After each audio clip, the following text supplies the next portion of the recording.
Тэгээ ер нь бол энэ гоо сахны хаалга хийж байгаа тохиолдолд мэс заслын өмнөх сэтгэл зүйн байдал ямар байна. Тэгээд дараа нь тэгээ ингээ үр дүнгээ харчаад сэтгэл зүйн яаж өөрчлөгдсөн байна уу гэдэг дээр л гол асуудал яригдах байх гэж бодод байна л да. Яг нь чамайг л илүү бодож байгаа. Хуур хэлэх юм бол янзлуусны дараа тэгээ эрүүл мэндийн үр дагавар нь яаж гарч ирэх нь аль эсвэл сэтгэлд нь хүрээгүй байх үедээ гэдэг үүднээс санаа зовноод дахин лавлаад асуугаад байна л гэсэн үг байна л да.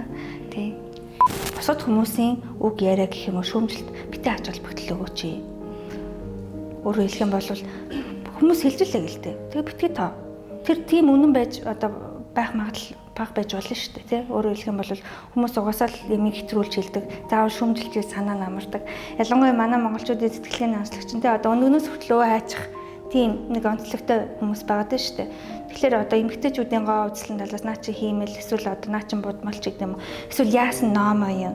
Яасан арчаагүй юм бэ ч гэдэг юм уу тий. Одоо баруун чи арчаагүйсээ болоод төгчин чамаа тоогоо болчлоо гэж юм хэлж байгаа юм кейс зөндөө байдаг уу? Байдаг шүү дээ. Тэгэхээр ерөөсө бусдын үг шүүмжил битгий автчихжээ л гэж хэлдэг. Тэр өөр хэлбэл сэтгэл зүйн дархлаа буюу бид нар бие махбодынхаа дархлааг одоо дархлаа солих юм бол витамин С аваад ч гэх юм уу сайн унтаж амраад нойроо ингээд сайжруулах юм бол биеийн дархлаа сэргэж болно. А сэтгэл зүйн дархлаа гэдэг юм чи яаж сэрэх вэ гэхээр хугацаа шаарддаг, хүчин чармаалт шаарддаг.